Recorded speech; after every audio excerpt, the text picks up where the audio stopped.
Bismillahirrahmanirrahim. Assalamualaikum warahmatullahi wabarakatuh. Alhamdulillah wa syukurillah wa ni'matillah wa la hawla wa la quwata illa billahil aliyyil azim. Asyhadu an la ilaha illallah wahdahu la syarikalah wa asyhadu anna Muhammadan abduhu wa rasuluh la nabiyya ba'da. Allahumma shalli wa sallim ala sayyidina wa maulana Muhammad wa ala ali sayyidina Muhammad. Wa qala Allah ta'ala fi kitabihil karim wa huwa asdaqul qailin. Na'udzubillahi minasyaitonir rajim. Bismillahirrahmanirrahim. Rabbi shrah li sadri wa yassir li amri wahlul 'uqdatam min lisani yafqahu qawli. Shadaqallahul azim. Para sahabat Surga Cahaya Hati Official TV dimanapun Anda berada, subhanallah, ada kalam yang begitu indah dari Allah. Na'udzubillahi minasyaitonir rajim. Bismillahirrahmanirrahim. Wa qul ja'al haqqu wa zahaqal batil innal batila kana zahuqa. Maka kata Allah Subhanahu wa taala, katakanlah yang benar adalah benar dan yang tidak benar itu adalah tidak benar. Katakanlah yang hak adalah yang hak, yang batil adalah batil. Allahu Akbar. Sahabatku, tadi saya khutbah Jumat. Ini hanya sekedar curhat kepada sahabatku yang dirahmati Allah Subhanahu wa taala.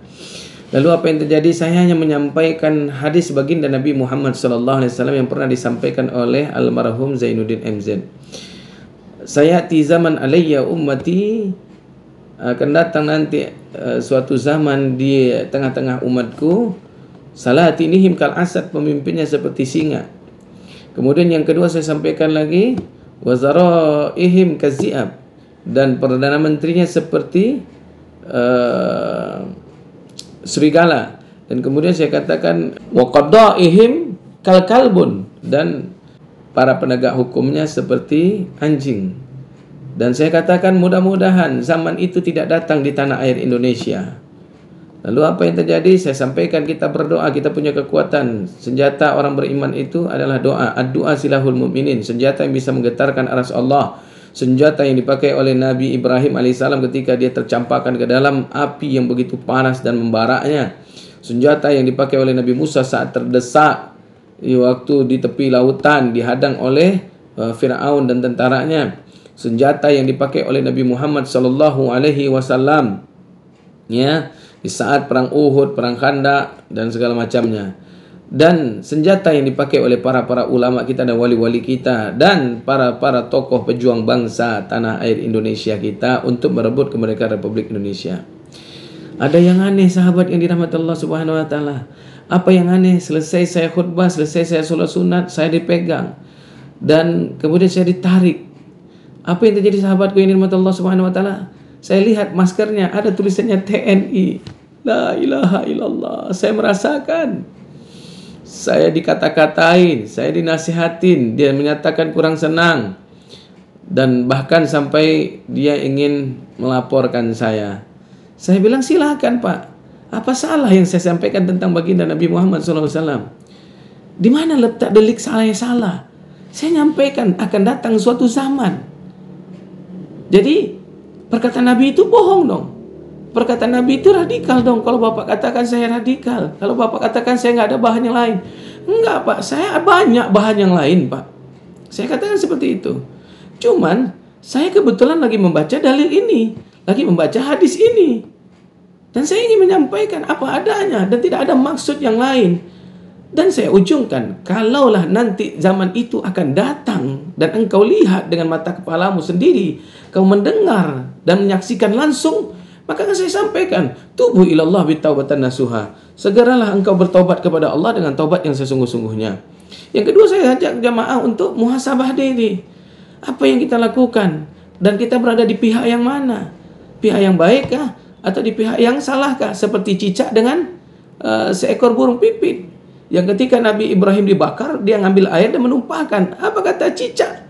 Mana mungkin kau bisa menumpahkan, memadamkan apinya Nabi Ibrahim? Hai pipit, hai semut. Dan apa kata burung pipit dengan semut?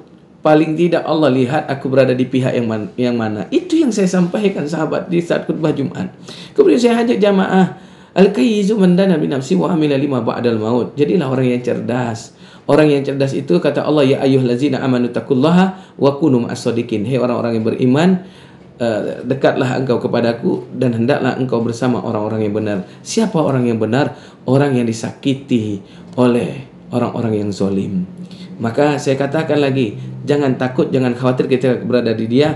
Terdesak pun Allah tetap memberikan kita kemenangan. Wa nasrun minallahi wa fathun qarib. Kejadian yang terjadi kepada Nabi Ibrahim setelah Nabi Ibrahim masuk ke dalam api, di situ Allah berikan pertolongan dan kemenangan. Allah kirimkan seekor nyamuk untuk menumbangkan Raja Namrud. Ketika Nabi Musa terdesak di pinggir lautan, di tepi lautan karena Nabi kalau dikejar oleh Firaun. Nah, di situ Nabi Musa berdoa dan Allah beri pertolongan dengan cara lemparkan tongkat, dan tongkat tadi pun membelah lautan. Artinya saya katakan, ketika kita berada di tempat yang benar, andaikan terjadi yang seperti itu, maka insya Allah Allah akan datangkan pertolongan kepada kita. Dan lihat, banyak sudah kata, dan terakhir saya katakan, wa qul ja'al haqq wa zahaqal batil. Kita harus menyuarakan. Jangan sampai kalau kita diam, kalau kita bungkam, maka nanti orang-orang yang jahat merasa benar, dan akhirnya orang-orang yang benar jadi salah, dan akhirnya apa yang terjadi? Kita tidak lagi bisa membedakan mana kawan, mana lawan. Dan apa yang terjadi? Terjadi banyak orang-orang yang munafik akhirnya, karena dia berusaha mencari kebenaran. Dia tutup kezaliman dengan kebenaran. Cukup sudah belajar kita dari kisah-kisah. Seperti satu-satunya adalah Raja Mustafa Kemal Atatürk, yang matinya binasa, yang jasadnya mengeluarkan bau busuk yang sangat dahsyat walaupun sudah ditutup dengan keramik seberat 4,5 ton. Dan jasadnya ketika dimasukkan ke dalam tanah seperti ada per melenting ke atas bukit Angkara. Saya sampaikan seperti itu. Apa kata dia? Dia tidak bisa ngomong. Akhirnya dia marah. Lain kali tidak boleh khutbah seperti itu. Dan akhirnya mungkin jamaah tidak berani juga menyelamatkan saya. Jamaah hanya bisa lihat. Inilah yang terjadi sahabatku ini, rahmat Allah. Luar biasa. Berarti kita benar-benar sudah berada di ambang akhir zaman, sahabatku. Mulailah kita bersama orang-orang yang benar, sahabatku ini, rahmat Allah subhanahu wa ta'ala. Siapa mereka yang benar itu? Sahabat, orang-orang yang dibenci orang zalim. Orang-orang yang ketika memberikan nasihat, kemudian nasihatnya tidak diterima, kemudian ketika itu juga dia dipenjarakan. Allahu Akbar. Terima kasih sahabat, ini curhat saya.